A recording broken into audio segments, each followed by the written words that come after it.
reviens sur ce réseau de YouTube pour continuer à partager mes projets tricot, créatifs et mes lectures. Car ça fait un moment que j'ai été présente et j'avais déjà à l'époque ressenti le besoin de moi aussi partager mes coups de cœur, mes découvertes et mes créations.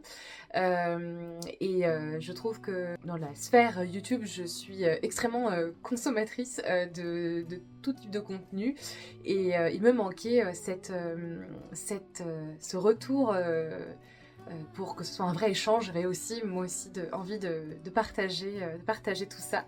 Donc moi mes deux passions c'est le tricot et la lecture. Parmi plein d'autres, on va dire que je suis un peu une touche à tout. Il y a plein de choses que j'adore. Mais je pense que vraiment mes deux grandes constantes dans ma vie sont le tricot et la lecture. Et j'aimerais proposer un contenu qui continue dans cette lignée-là. Je me trouve actuellement dans la chambre de ma fille. Donc évidemment, depuis mes dernières vidéos, j'ai déménagé, j'ai eu un bébé. Donc il s'est passé plusieurs années. J'ai toujours mes chats. Je sais pas si vous allez les voir, mais ils sont toujours là. Ils vont être très curieux de voir ce que je fais. Surtout d'ouvrir ce cabinet de curiosité incroyable qu'ils adorent. Auxquels ils n'ont pas le droit d'avoir accès, évidemment. Ça leur arrive de faire des petites bêtises de temps en temps. Donc voilà, je suis toujours là avec mes deux hobbies, mes deux passions, le tricot et la lecture. Je vous propose qu'on fasse un épisode assez classique. Donc on va commencer par le tricot et après je parlerai de mes lectures. Et en vrai, j'ai envie aussi de parler de mes coups de cœur culture en général parce que oui, je lis beaucoup, mais je regarde aussi beaucoup de séries. Et évidemment, pour tricoter tout ça, il faut du temps de consommation de quelque chose qui ne soit pas... qui n'utilise pas mes mains, parce que c'est vrai que moi je lis... Ceci dit, je lis beaucoup en livre audio aussi, mais je lis quand même plus avec mes livres, et évidemment je ne peux pas faire les deux. Mais du coup je regarde beaucoup de séries, ce qui me permet de tricoter beaucoup.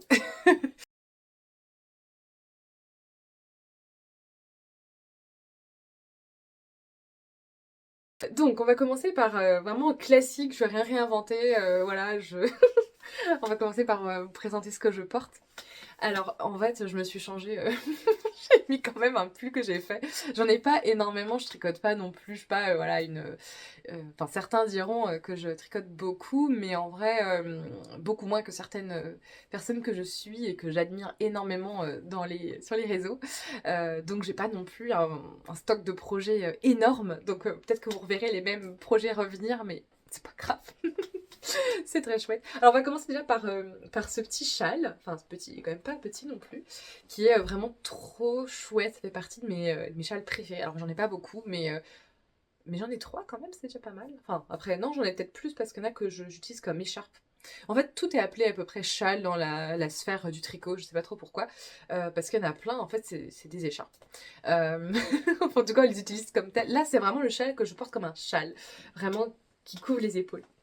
Donc ce châle qui est vraiment très très joli, je l'aime beaucoup avec tous ces petits pompons. Je crois que je l'avais déjà présenté en un épisode ancien, mais c'est pas grave. C'est un châle du patron Ursa Major. Donc il s'agit donc du patron le châle Ursa Major, créé par Minnie Ludwig, il me semble, dans le cadre de l'écheveau solidaire que j'avais acheté au Knit It il y a quelques années. Donc j'avais acheté la laine qui était recommandée pour le patron. C'est aussi une laine de l'écheveau solidaire, une laine en alpaga bouclette qui est hyper moelleuse, j'adore. Et en plus, ce que je trouve chouette, c'est que je me suis arrêtée à la fin de ma laine. En fait, un écheveau fait tout ça. Oui, c'est un truc de fou. Enfin, sauf les pompons, évidemment. Donc ça... Ce qui était cool, c'est que quand je me suis arrêtée, je me dis oui, ça va, ça passe, ça fait assez grand. Et en fait, au blocage, il s'est vraiment étendu parce que c'est de l'alpaga. L'alpaga, ça s'étend vachement bien. Donc j'avais trouvé ça génial parce que ça me fait un châle beaucoup plus grand que ce à quoi je m'étais attendue. Il est très chaud, il est hyper moelleux, moi je le trouve vraiment doux. C'est pas comme du mohair non plus, mais il est vraiment doux. Ouais, moi j'aime beaucoup. Et puis il y a vraiment un effet nuage, il est hyper léger, hyper velouté. Je vais vous montrer plus près, je sais pas si vous voyez bien. Si seulement vous pouviez toucher cette moellosité. Et alors du coup j'ai fait des petits pompons, alors là je vous avoue je m'en rappelle plus, mais c'était une base classique de... de quoi? Je sais plus, du 100% laine, j'en suis sûre, un mérino probablement, ou... Ah, je sais plus, je vous avoue, non, désolée. Je l'ai pas noté celui-là. Vous allez voir, je suis un peu une podcasteuse en carton parce que je note pas très bien mes références. Donc si vous avez besoin de plus d'infos, vous n'hésitez pas à me redemander, j'irai chercher, je ferai l'effort. Je me suis un peu lancée dans l'inspiration, me disant allez j'ai envie, go, c'est bon, c'est le moment, parce que sinon tu recules toujours et tu le fais jamais. Donc voilà, j'ai pas toutes les infos, mais j'ai le principal, ça vous suffit. Le petit bouton que je voulais vous montrer, enfin qui est pas un bouton, qui est une épingle, hein, une sorte de petite pince. Alors, qui est trop belle, hein, qui est trop beau. C'est un petit bouton en céramique qui a été créé par la, je sais plus comment elle s'appelle, la créatrice de Atelier Camélire, qui est souvent présente au Nitit, qui est de chez nous. Ah oui, parce que je vous ai pas dit, j'habite à Grenoble, donc la région avec toutes les montagnes, le ski, et voilà. Et cette superbe créatrice, bah, je suis allée la rencontrer un jour et je lui ai acheté quelques boutons. Et elle proposait aussi des petites bases, neutres, enfin, sans rien de spécial. Et du coup, j'en ai créé une attache pour mon châle sur idée de ma copine, Damoiselle de Papier, si tu passes par là, coucou. Et merci pour le morceau de cuir. Et du coup, je trouve que ça rend super bien sur le châle. Vraiment, c'est trop joli. Et ça l'attache, donc c'est cool. Maintenant, du coup, j'ai la flemme de l'enlever, donc je l'enfile comme ça. Et hop, ça passe. Voilà, donc c'était pour le châle. Maintenant, pour le pull, je vais m'accrocher dans mes cheveux. Donc je pose ça ici. Donc mon pull, qui est aussi de toute beauté, que j'adore, que j'ai fait l'année dernière. En plus, il a un super souvenir. Moi, je vais vous le montrer comme ça. Un très beau souvenir. C'est le pull que j'ai commencé pendant mon congé mat, donc tout le mois de décembre de l'année dernière, avant la naissance de ma fille, et je l'ai fini après sa naissance. Donc c'est vraiment le projet qui m'a suivi avant, après ce très beau projet de bébé. Donc il a vraiment beaucoup de valeur pour moi, et en plus c'est mon premier... alors c'est pas mon premier jacquard, mais c'est mon premier pull en jacquard. Vrai gros projet, parce qu'en jacquard j'avais fait des plus petites choses, ou des chaussettes, ou des mitaines. Et là c'est mon premier gros ouvrage. Et franchement je me suis régalée, il était incroyable, il était super fun à faire, super addictif, voir le motif qui se crée au fur et à mesure, ça allait hyper vite. En fait, je suis vraiment arrivée à cette partie-là, mais en 2 temps 3 mouvements. Après, oui, évidemment, le corps un peu plus long à faire, mais malgré tout, hyper facile, parce que c'est quand même une laine assez épaisse. Donc la laine, c'est une Gilliatt de Derirum Natura, que j'ai acheté chez ma boutique de laine préférée, Lanae. Coucou Anna, si tu passes par là. C'est une laine qui est très facile à tricoter, qui a un gonflant qui est incroyable, qui est hyper, je trouve hyper agréable aussi. Bon voilà, on fait partie de mes laines préférées. J'ai déjà fait 2 ou 3 projets avec, je crois, et j'en suis jamais déçue. Je trouve il a un beau... Enfin, pas qu'il vieillit bien, mais il se gonfle au fur et à mesure qu'on l'utilise. C'est une laine qui est chaude, qui est pas grattante du tout. En plus, alors je sais plus exactement si cette qualité est faite en France, mais il me semble qu'il y en a une partie en tout cas qui est faite en France, donc il y a quand même une éthique dans la fabrication de la laine en elle-même. Et le contrastant, c'était une autre qualité. C'était une Drops Air, je crois, ou équivalent, que j'avais peut-être dû acheter. Ça devait être un autre truc du genre un fil chaînette en fait, un peu avec de la laine gonflée à l'intérieur. En vrai, on a l'impression que c'est la même qualité. Franchement, c'est assez similaire. Je vous montre plus près. Et c'est pas du blanc blanc. Alors là, vous voyez peut-être pas, mais c'est un peu beige. Du coup, j'aime bien aussi le fait que ce soit un contraste un petit peu moins fort que du blanc. Donc voilà, donc super contente de ce projet qui est vraiment un projet de l'hiver parfait. Et puis bah, je peux aussi vous montrer mes chaussettes. Donc bon, l'arrière a un peu vécu, mais au moins cette partie-là. Je vais quand même vous les enlever pour vous les montrer. Je suis vraiment à l'arrache. Donc, c'est une paire de chaussettes. La qualité de laine, c'est la même que celle-ci. Hop, c'est le zèbre qui tricote. Voilà, donc ça vient en 2 petits écheveaux et je trouve ça très très chouette. Donc c'est 75% mérino et nylon, donc évidemment une laine à chaussettes quoi. Évidemment. Et avec donc un petit écheveau pour les contrastants et un écheveau auto-rayant. Je trouve ça génial. Voilà, j'aime trop le concept. Je crois que j'en ai une autre encore. Alors l'autre que j'ai pour le coup, elle n'est pas auto-rayante. Elle est comme ça, mais elle a des jolies speckles, elle a des jolies nuances. Donc voilà les deux que j'ai, et puis celle que j'ai tricotée également l'année dernière hein, pendant mon congé mat avec ces jolies rayures très régulières. Et du coup ce que j'aime bien c'est que j'utilise ce point là qui est un petit peu resserrant. Enfin je trouve que il y a une bonne élasticité, je le trouve très agréable à porter en tout cas. J'aime beaucoup cette paire. Peut-être un tout petit peu plus euh, plus long à tricoter parce que faut pas se tromper dans le il y a un moment faut faire une maille en verre en fait, c'est un moment enfin mousse et non tout le temps du jersey. Donc il y a juste voilà un tout petit point d'attention mais suffisamment léger pour que ça permette quand même de pas s'ennuyer, voilà, d'avoir quand même une petite difficulté dans la chaussette, donc c'est cool tout en restant très simple et en plus qu'on a les rayures qui se font toutes seules, c'est vraiment hyper agréable. On va passer au projet en cours et je vous montrerai pas de projet fini puisque bon voilà c'est le premier épisode. Je suis donc le gros projet en cours, c'est mon zipper sweater de petite knit qui a pas mal avancé là quand je le vois comme ça. Je l'ai commencé donc pendant les vacances de Noël de cette année donc il est à destination de mon chéri évidemment. Quoique ça pourrait m'aller en oversize, mais il est un petit peu grand. Je l'adore, ce patron, il est génial. C'est le deuxième que je fais et je pense que c'est largement pas le dernier. Il est vraiment déjà très agréable à faire. Je trouve très fun avec ce petit col roulé doublé, enfin replié. Je le trouve vraiment super cool à faire. Les explications sont pas forcément des plus simples. Moi j'ai le patron en anglais et je sais qu'il existe en français, il existe en plein de versions.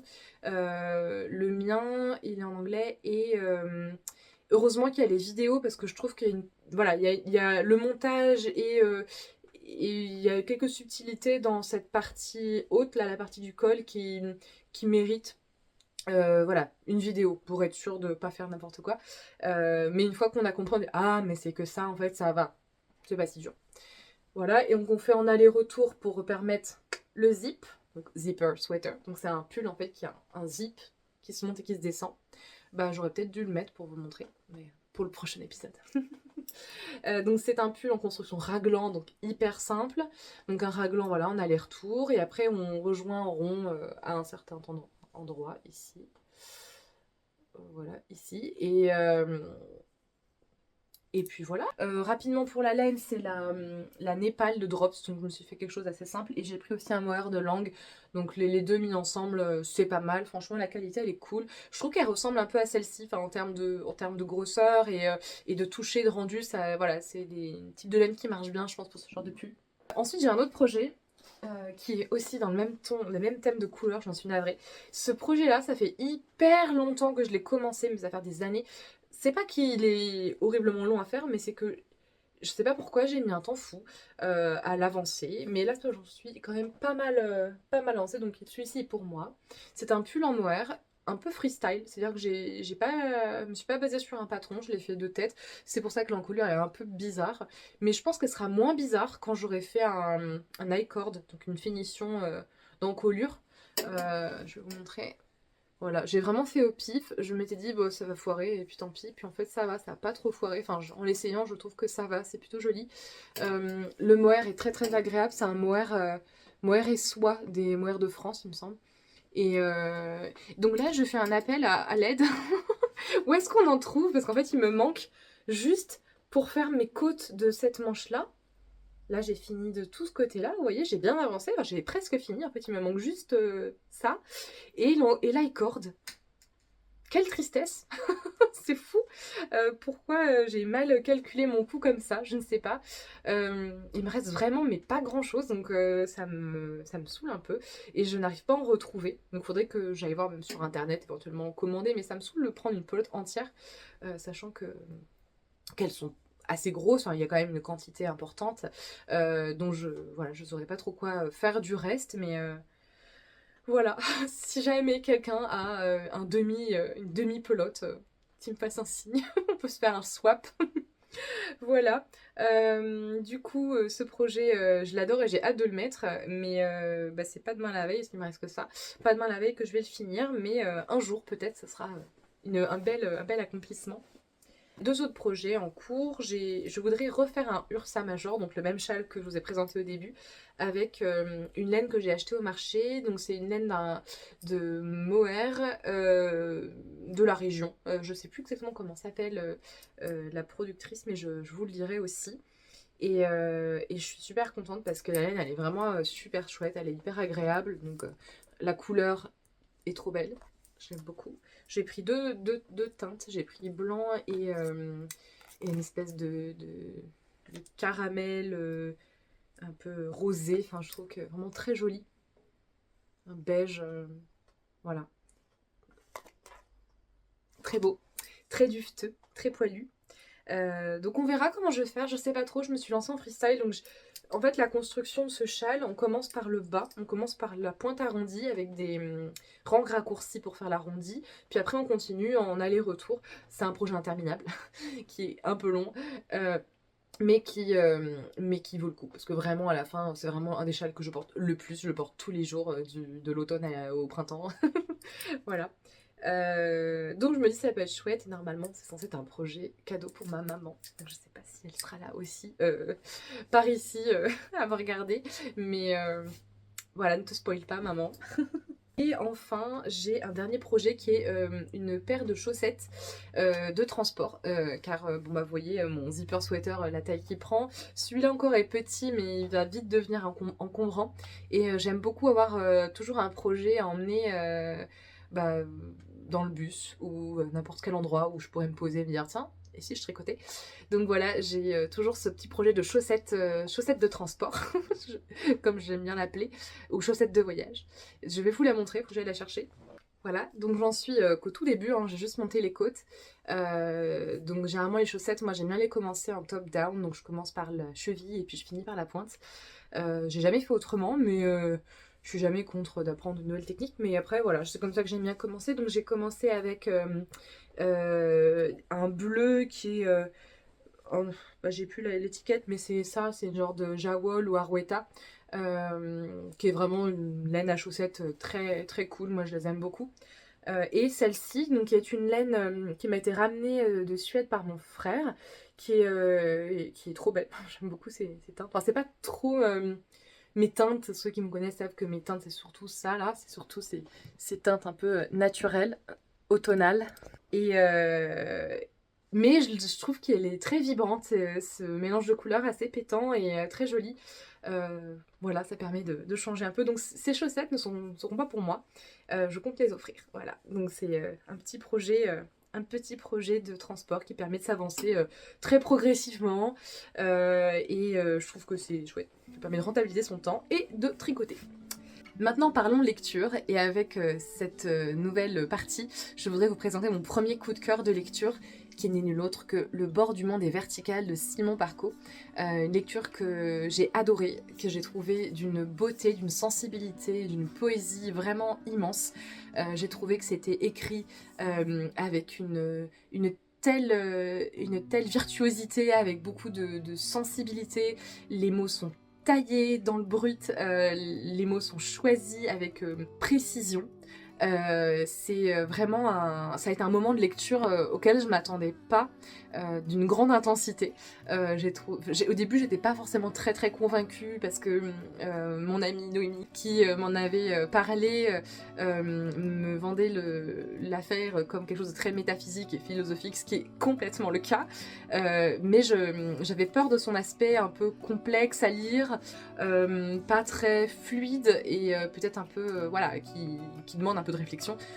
Pas du tout. Moi, je trouve que ça nous emmène vraiment par la main, ça reste en fait très fluide. Oui, les thèmes qui sont abordés sont plutôt complexes. On va parler de la vie, de la mort, du rapport à la nature, le froid. C'est voilà, je trouve que c'est des sujets qui sont universels et sont décrits avec énormément de beauté. Donc ça a le mérite, voilà, de se découvrir rien que pour ça. Et ensuite, pour l'histoire, on est sur quelque chose d'assez intemporel. Une histoire que j'ai du mal, moi, à resituer dans l'histoire. Ça pourrait être très actuel comme très ancien. C'est pas le sujet. Le sujet, c'est vraiment... qu'est-ce qui fait qu'on a envie d'aller gravir un sommet, une montagne. Donc toute la quête de cette expédition va se dérouler autour du sommet de la Grande qui est la montagne de ce livre, dont le sommet n'a jamais été atteint, jamais été vu par les hommes, et qui fait tant parler, qui fait tant rêver, fantasmer. Et on a plusieurs personnages, mais notamment un qui s'appelle Gaspard, qui a ce rêve, ce souhait secret d'aller atteindre ce sommet. Et dans cet objectif-là, cette expédition-là, il va emmener plusieurs autres personnages. Et voilà, ça va nous emmener dans cette terrible, incroyable ascension. Non sans obstacles et difficultés, que ce soit des difficultés des éléments extérieurs, mais aussi des obstacles intérieurs, nos questionnements sur la vie, sur plein de trucs. Alors, effectivement, c'est hyper philosophique, mais qu'est-ce que j'ai aimé, qu'est-ce que c'était beau, qu'est-ce que ça m'a transcendé. J'ai des passages, mais... Donc ça, c'est l'exemplaire de ma copine qui l'a souligné généreusement. J'aurais pu faire exactement pareil. On avait des passages en commun vraiment très très beaux. Et du coup, je la remercie pour ça, parce que du coup, là, j'ai juste à regarder les petits cœurs et je peux vous lire un passage.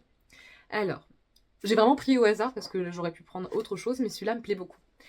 La neige est un drap de lumière qui descend des pentes pour apporter aux bêtes ce qu'il manque de soleil. Sans la neige, nous serions des êtres de la nuit, mais la neige est ce qui transmute le monde en lumière et fait de l'hiver une saison céleste, celle des anges et des déesses. Voilà, c'est beau. Bon, c'est pas que écrit comme ça. Ce n'est pas qu'un roman de poésie, parce que ça pourrait être aussi un peu dur à digérer, bien que ça serait vraiment très très beau d'avoir un livre uniquement écrit de cette manière, mais je trouve que c'est le bon équilibre, justement, entre si vous recherchez de la beauté, c'est l'hiver, et que vous voulez lire des livres d'hiver, où il fait froid, où on grelotte, mais en même temps, il y a aussi des moments où il y a des super moments chaleureux, où on se retrouve autour d'une taverne, où on mange et on boit, on rit, on danse. Il y a ce contraste-là, en fait, dans cette lecture, à la fois du chaleureux et à la fois du la froideur de l'hiver rude et mordante. Voilà. Donc j'espère que ça vous a convaincu de le découvrir. Il existe en poche, il est sorti il n'y a pas très longtemps, donc voilà, je vous invite à le lire et à profiter de cette lecture pendant l'hiver. Je vais pas vous parler d'autres lectures parce que les autres n'ont pas été des coups de cœur et je voudrais vous partager que des lectures que j'ai vraiment aimées. Par contre, je voudrais vous partager une série que nous venons de finir avec mon conjoint et que nous avons adoré. C'est Silo. Et j'avais également, bah si, c'est quand même un livre parce que j'avais lu le tome 1 il y a quelques années. J'avais adoré, j'avais trouvé que c'était vraiment une lecture complètement palpitante. Alors rien à voir, hein, là on n'est pas dans de la poésie, voilà, on est plus dans du suspense et de l'action, avec un contexte un peu post-apocalyptique. Là on est, je l'ai pas avec moi parce que je l'ai prêté dans le cadre de mon book club, mais je l'ai pas encore retrouvé. Donc j'espère qu'il continue à vivre sa petite vie de livre, qu'il fait plaisir à d'autres lecteurs ou lectrices. Donc Silo, c'est donc dans un monde qui est le nôtre, post une espèce d'apocalypse, où toute l'humanité a été enterrée dans des silos sous la terre. Et donc on va suivre plusieurs personnages, je ne vais pas trop en dire pour pas vous spoiler, mais on suit plusieurs personnages qui sont en quête de vérité sur l'origine des silos, sur pourquoi les humains en sont venus aujourd'hui, pourquoi il y a une telle police aussi du monde d'avant. On n'a pas le droit de l'évoquer, on n'a pas le droit d'avoir des reliques du monde d'avant. Il y a voilà, énormément de secrets et de mystères sur les raisons de de cette mise en silo et voilà, qui pose beaucoup de questions même sur notre humanité aujourd'hui. Voilà, un livre vraiment incroyable. Un pitch comme ça ne m'aurait pas forcément tenté, mais c'est parce que j'en ai entendu tellement de bien. Mes parents l'ont lu et m'ont dit il faut que tu le lises. Ok, bon bah voilà, j'y suis allée, je l'ai lu. Je n'ai pas pu lâcher le livre, vraiment, il est hautement addictif. Et je n'avais pas continué parce que le tome 2 est un préquel, c'était les origines, donc ça se passe, je pense qu'il y a plusieurs timelines, c'est au tout début de Comment du pourquoi du silo, et même encore avant, même encore dans notre société aujourd'hui, sur notre terre, avec notre société telle qu'on la connaît, ou à peu près, qu'est-ce qui a fait basculer l'humanité. Bah oui, évidemment que c'est hyper intéressant, que je ne sais pas pourquoi je n'ai pas voulu le lire, parce que j'avais très envie de lire la suite en fait de mes personnages, de savoir ce qui va leur arriver. Que du coup j'ai un peu lâché le truc, c'est fou. Et c'est le tome 3, parce que oui je l'ai pas dit, c'est une trilogie. Le tome 3, lui, reprend la suite du tome 1, mais du coup on comprend mieux, et il y a des éléments qui reviennent, donc il fallait que je lise le tome 2, mais que ça m'obligeait à faire une pause, et c'est des petites pavasses quand même, donc je sais pas pourquoi, j'ai pas eu le courage de lire le tome 2. Chose que je suis en train de rétablir et de corriger, que je suis actuellement en train de lire le tome 2, parce que je suis complètement démunie d'avoir fini les 2 premières saisons de la série, qu'on retrouve sur Canal. Ouais, je crois que c'est sur Canal, il me semble que... ouais, il faudra que je vérifie, mais il me semble que c'est sur Canal, et que j'ai purement et tout bonnement adoré, à l'image du livre, encore plus hautement addictif. C'était bien simple, c'était extrêmement difficile d'arrêter un épisode et de ne pas enchaîner. Je crois qu'on a dû se faire une soirée, on a dû en enchaîner 2 ou 3, alors que ça ne nous arrive jamais de faire ça. Donc vraiment, je vous la recommande. Très bien écrite, scénario au top, avec des belles valeurs quand même, je trouve. Il y a un truc cool qui se dégage de tout ça. Les personnages sont hyper crédibles, hyper bien écrits, hyper attachants. Enfin voilà, moi j'ai adoré. Un gros coup de cœur. Allez-y, les yeux fermés. Et puis lisez le livre hein, si vous êtes avide d'en savoir plus. Voilà, et je crois que ce premier épisode, depuis un moment, s'achève. Et je vous remercie d'avoir toutes et tous d'avoir regardé jusque-là, parce que voilà, c'était un peu brouillon et ça part un peu dans tous les sens, mais c'est moi. Voilà, et en même temps, ben, j'ai énormément de plaisir à de vous partager tout ça. Je vous embrasse bien fort et je vous dis à tout bientôt.